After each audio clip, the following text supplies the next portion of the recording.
Hey, what is going on guys? Joe here from JPRC and welcome back for another video today. On the bench we have the Trx4 Bronco, and in today's video I wanted to show you guys a very sneaky feature that Trx4 has built into this truck and they did not tell you about it. So in this version they actually had another feature baked into it, and that is a front mounted battery for this truck on the Bronco body here with the fender integrated on the chassis.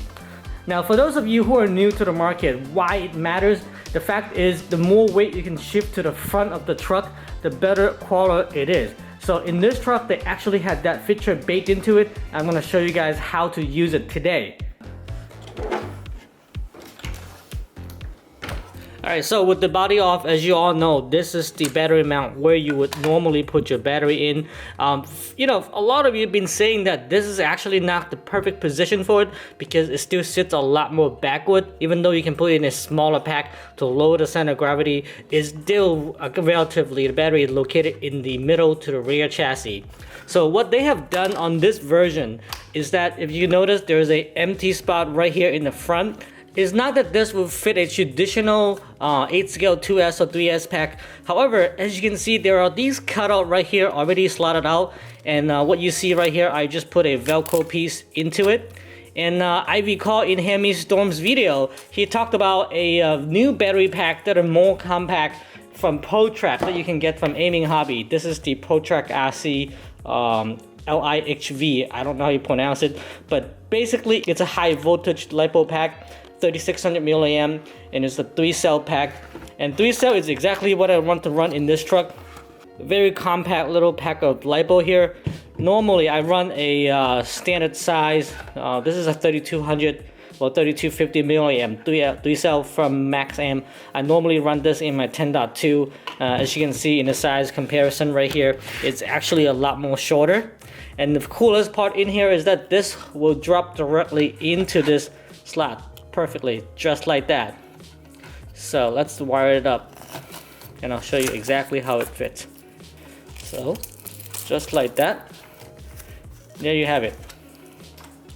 And by the way, this battery comes with a Dean's connector, and for the most of you guys you're running Dean's anyway. However, I'm still running Trx4. For now, before I replace the connector on the battery, I'm just gonna use a little Dean's to Trx4 adapter for now. So as you can see, the wiring, it's pretty clean right here. You can put this cable through the shock tower right here if you want. And just to see how much of an impact having a front battery to the overall weight distribution, we are going to put it on the weight scale, corner scale system that I have, just to find out how much weight exactly it impacts by moving the battery from the middle of the chassis to the front of the car. Now, one thing you have to keep in mind that you can still run the battery right here if you choose to. So for example, if you're going to be bashing out there, you do want to have more weight in the back so you get more traction and get more speed. And optionally, you can also remove this battery tray entirely so that you can actually shave more weight off the truck and leaving only the battery mount position up front. That's going to get you a better weight balance up front to be a better quality out of the box without any modification or additional parts to be added onto the truck. Alright, so let's get the corner weight system set up and we'll see the difference between the front battery, middle battery, and the truck's weight balance without a battery.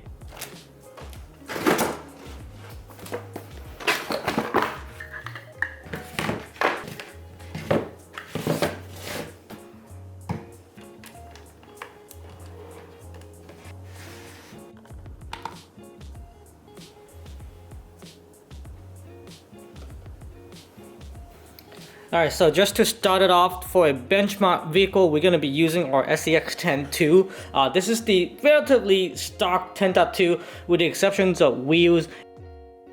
The weight on this one right now is 2,391 grams with the weight ratio with 54% up front and 46% in the rear without the battery. And that is our benchmark vehicle.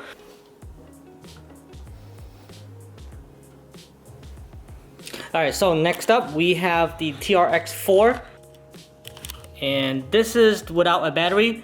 We're looking at 3,064 grams of weight. So it's a little bit heavier, and you can see it's also got 54 and 46% front to rear weight bias. So even though without the battery, it is still more weight up front, very close to the 10.2 without the battery. However, because the 10.2 has a front battery, and when you add a battery to the 10.2, more weight shifted to the front, whereas on the TRX4, if you had added a battery in the middle, it will throw the weight way in the back.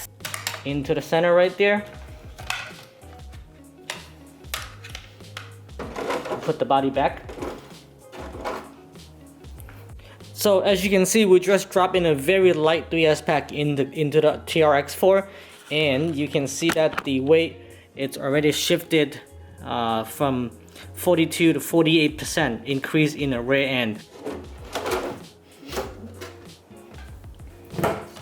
We'll drop in a front battery pack. So as you can see, I can run the cable through the shock tower to keep it clean.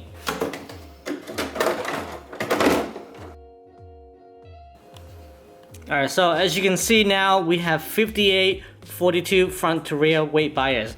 Now that you're running almost 60% of the weight up front without actually having to add weight to the truck, which improves the drive efficiency. Now for the last part of the benchmark comparison, let's take our SCX-10 II and put the battery in the front and want to see what is the weight bias between these two trucks with the battery now loaded in the front.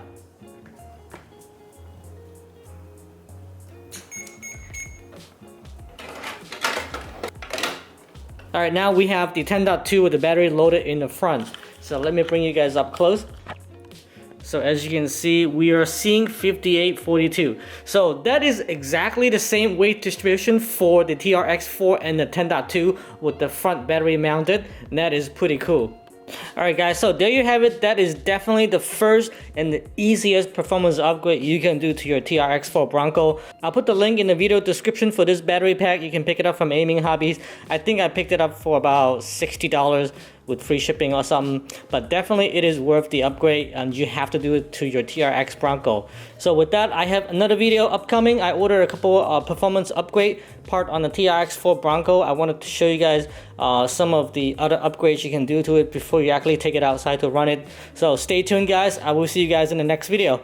See ya later.